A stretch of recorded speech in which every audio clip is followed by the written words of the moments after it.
Assalamualaikum warahmatullahi wabarakatuh. Perkenalkan, nama saya Fatihati Rahmawati dari kelas PGMI 3D. Saya di sini akan menjelaskan dari UTS yang Ibu kirim, soal yang Ibu kirim, dan juga saya akan menjelaskan jawaban yang saya sudah isi dari soal yang Ibu kirim itu. Baik, langsung saja. Nomor 1 itu soalnya, sebagai calon guru, Anda mengajak siswa kelas 5 untuk observasi di halaman sekolah.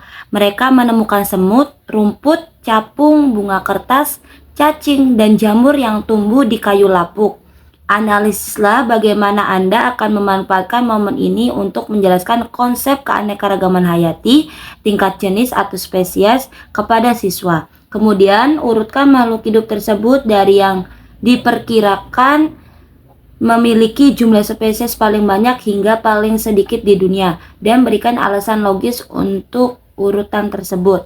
Baik, sebagai calon guru saya akan menggunakan momen ini yang baik untuk mengajarkan konsep keanekaragaman hayati, mengajak siswa melihat semua temuan mereka seperti semut, rumput, capung, bunga kertas, cacing, dan juga jamur.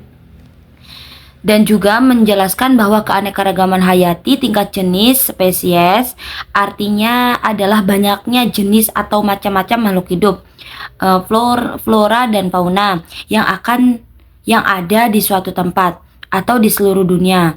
Yaitu yang saya gunakan analoginya sama seperti ada banyak jenis mainan di toko. Nah, di alam juga banyak jenis makhluk hidup yang kita sebut spesies. Identifikasi perbedaan jenis atau spesies. Ya, siswa diminta untuk membandingkan temuan satu persatu. Kita juga menjadi calon guru memperluas konsep variasi dalam jenis, seperti kita memberi contoh kepada siswa. Terus juga semisal kita mengambil contoh semut, kita hanya bisa melihat satu ekor semut, tapi apakah semua semut di dunia itu sama?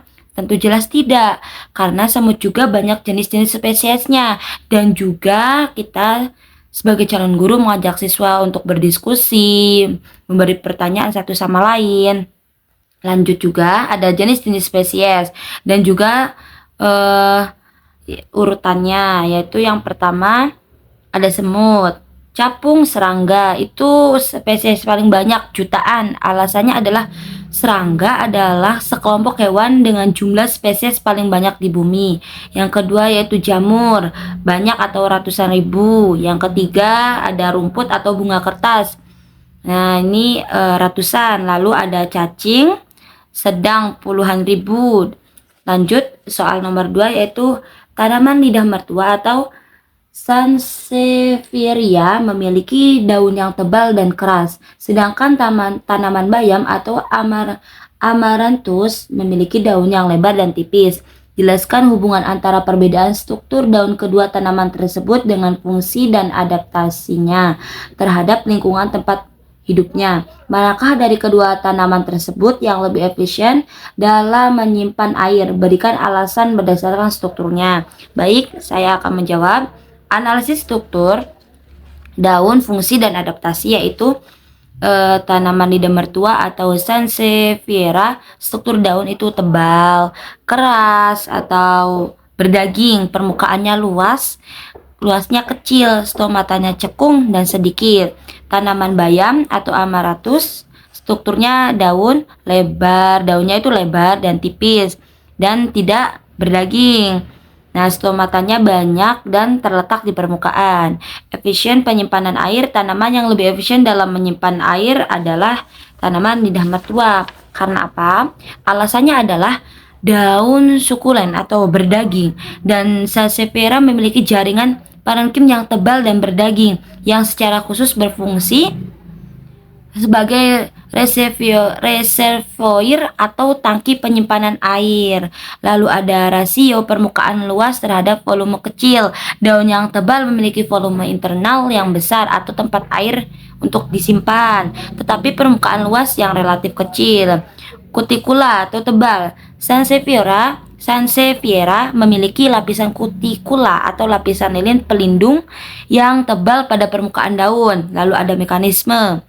Nah, mekanisme ini banyak spesies Sansevieria menggunakan fotosintesis. Terus juga di mana stomata hanya dibuka pada daun dibuka pada malam hari untuk mengambil C2O. Lanjut pertanyaan yang ketiga yaitu perhatikan bentuk kaki burung elang mencengkram, itik berselaput, dan burung pelatuk memanjang dan runcing. Jelaskan bagaimana struktur kaki pada masing-masing burung tersebut. Sangat terkait dengan fungsinya dan jenis-jenis lingkungan tempat mereka mencari makanan. Jika seekor elang memiliki kaki berselaput seperti itik, analislah kendala apa yang akan dialaminya dalam bertahan hidup. Oke. Saya di sini akan menjelaskan burung elang itu mencengkram, struktur kakinya kuat, tajam, terus cakarnya tajam, melengkung, dan panjang. Disebut tipe raptor atau kaki pencengkram, jari-jari kaki fleksibel dan kuat. Sedangkan itik itu berselaput, struktur kakinya 3 jari menghadap ke depan dihubungkan oleh selaput renang atau membran kulit. Disebut tipe kaki perenang. Lalu burung pelatuk ini memanjang dan runcing. Struktur kakinya 2 jari menghadap ke depan dan 2 jari menghadap ke belakang. Cakar runcing dan kuat. Kendalanya kenapa sih kalau burung elang itu berselaput? Nah, kendalanya jika seekor elang memiliki kaki berselaput seperti itik, itu kemungkinan besar adaptasi ini akan sangat merugikan dan menyebabkan kendala serius dalam bertahan hidup. Nah, terutama kaki berselaput tidak dirancang untuk mencengkram dan membunuh mangsa di udara. Jadi kalau burung elang itu berselaput, kemungkinan untuk memangsa di udara itu sangat susah. Kendalanya itu di situ. Lanjut, pertanyaan nomor 4. Sebuah danau yang sebelumnya jernih dan dipenuhi ikan mulai mengalami blooming alga atau ledakan polusi alga sehingga air menjadi hijau dan keruh dan banyak ikan yang mati. Analislah peristiwa ini dengan menggunakan konsep rantai makanan dan daur materi. Faktor apa yang paling mungkin menyebabkan blooming alga tersebut? Jelaskan proses yang menyebabkan kematian ikan secara berantai. Oke, saya di sini akan menjawab pertanyaan nomor 4. Pertanyaan nomor 4 ini gangguan pada rantai makanan, yaitu ekosistem danau yang awalnya sehat, memiliki keseimbangan antara produsen atau alga dan tumbuhan air, konsumen primer atau zooplankton dan ikan herbivora. Sebelum blooming, rantai makanan seimbang. Alga atau plankton dikonsumsi oleh zooplankton yang kemudian dikonsumsi oleh ikan kecil dan seterusnya. Saat setelah sudah di blooming atau ada ledakan, itu tumbuhan secara eksploitatif atau produsen berlebihan. Konsumen primer atau zooplankton tidak mampu mengendalikan populasi alga yang meledak. Ketika alga mati dalam jumlah besar, rantai makanan di lapisan atas terganggu dan energi dialihkan ke proses dekomposisi. Jadi itu sangat bahaya ya. Terus yang kedua ada gangguan pada daur materi atau daur oksigen. Daur materi yang paling terpengaruh adalah daur oksigen yang terkait dengan proses dekomposisi, yaitu ada peningkatan materi organik, jutaan sel alga mati dan tenggelam ke dasar danau sehingga sangat drastis peningkatan jumlah materi organik yang harus diuraikan. Nah, apa sih aktivitas dekomposer? Berikan bakteri dan dekomposer lainnya menggunakan oksigen terlarut atau oksigen terlarut atau DO dalam jumlah besar untuk memecah materi organik yang melimpah. Lalu ada faktor penyebab utama blooming, yaitu faktor yang paling mungkin menyebabkan blooming alga secara tiba-tiba adalah peningkatan nutrisi atau terutama fosfat dan nitrat. secara berlebihan di dalam air. Fenomena ini dikenal sebagai eutrofikasi yang dipercepat atau antropogenik. Nah, sumber nutrisi utama yaitu limbah antropogenik, limbah pertanian, limbah rumah tangga, dan limbah proses kematian ikan secara berantai. Kenapa sih penyebabnya? Itu perumpamaan penurunan oksigen terlarut, alga mati kehabisan nutrisi atau cahaya, mereka mati dan tenggelam. Yang kedua ada efek keracunan. Keracunan langsung atau toksin dapat menyerang sistem saraf atau hati ikan, menyebabkan kematian massal secara berlangsung. Dan juga ada penurunan penetrasi cahaya, yaitu sangat bahaya ya. Lanjut juga pertanyaan nomor 5. Pemerintah daerah berencana mengubah sebagai kawasan hutan mangrove menjadi area tambak udang intensif dengan alasan meningkatkan pendapatan ekonomi masyarakat. Bandingkan keuntungan ekonomi jangka pendek dengan kerugian ekologis jangka panjang dari rencana ini. Kemudian usulkan sebuah strategi kompromi atau solusi alternatif yang dapat memenuhi kebutuhan ekonomi tanpa menghancurkan ekosistem mangrove, dan jelaskan mengapa strategi tersebut lebih berkelanjutan. Baik, soal nomor 5 akan saya jawab. Perbandingan keuntungan jangka pendek versus kerugian yang sangat panjang, yaitu keuntungan ekonomi jangka pendek atau tambak intensif. Yang pertama ada peningkatan pendapat cepat.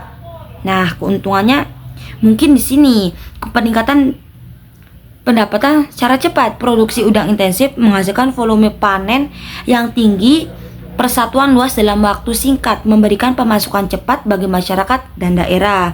Lalu juga ada penciptaan lapangan kerja, membuka pekerjaan di sektor budidaya udang, terus atau pengoperasian tambak, memproses dan distribusi. Lanjut ada kontribusi ekspor.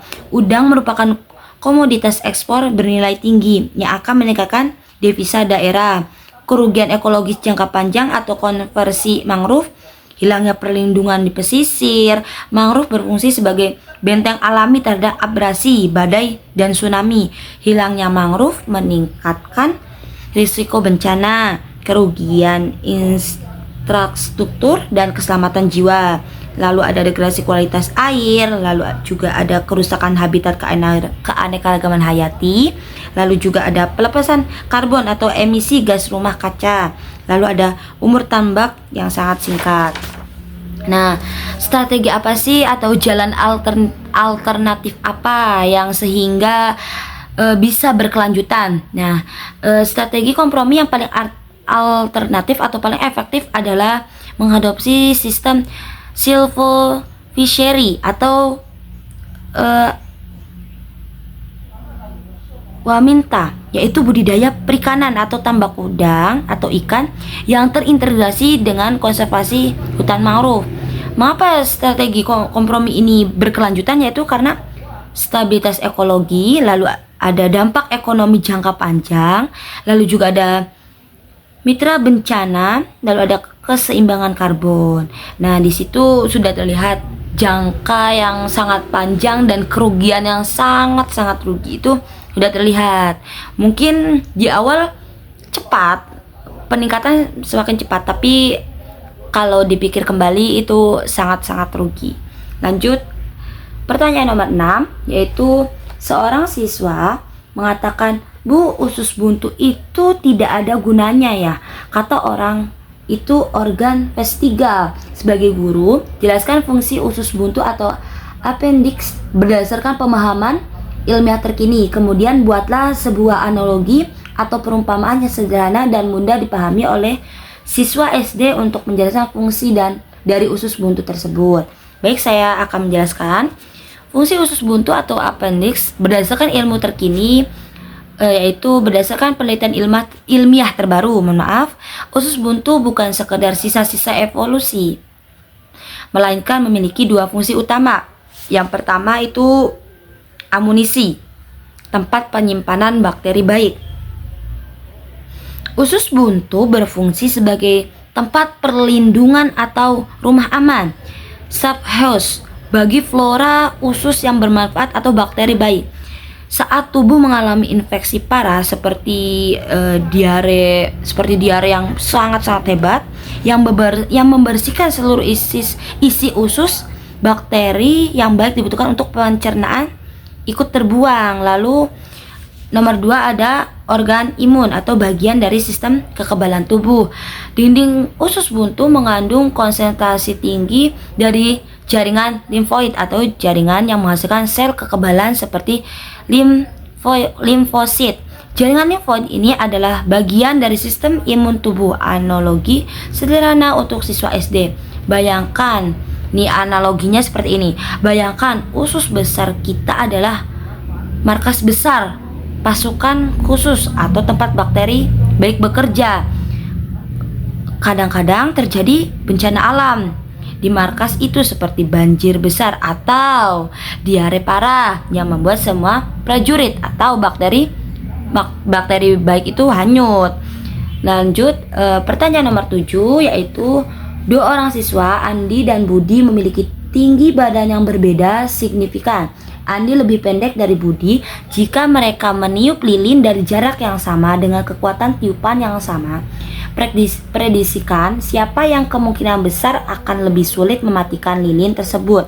Jelaskan prediksi Anda dengan menghubungkannya pada konsep kapasitas vital paru-paru dan faktor-faktor yang memengaruhinya. Baik, pertanyaan nomor 7 akan saya jawab. Nomor 7. Nah, prediksi saya Andi atau siswa yang lebih pendek kemungkinan besar akan lebih sulit mematikan lilin tersebut.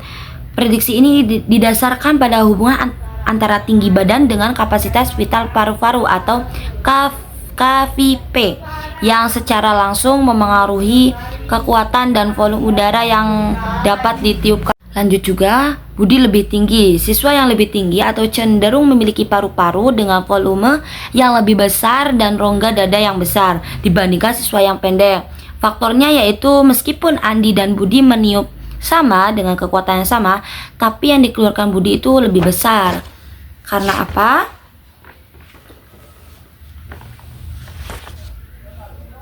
Karena volume paru-paru Budi, siswa yang tinggi memiliki keunggulan kapasitas vital paru-paru yang memungkinkan tiupan yang lebih efektif. Lanjut pertanyaan nomor 8. Di sebuah kebun sekolah terdapat tanaman kacang-kacangan, ulat bulu, burung pipit, dan laba-laba. Buatlah diagram jaring-jaring makanan dari organisme tersebut.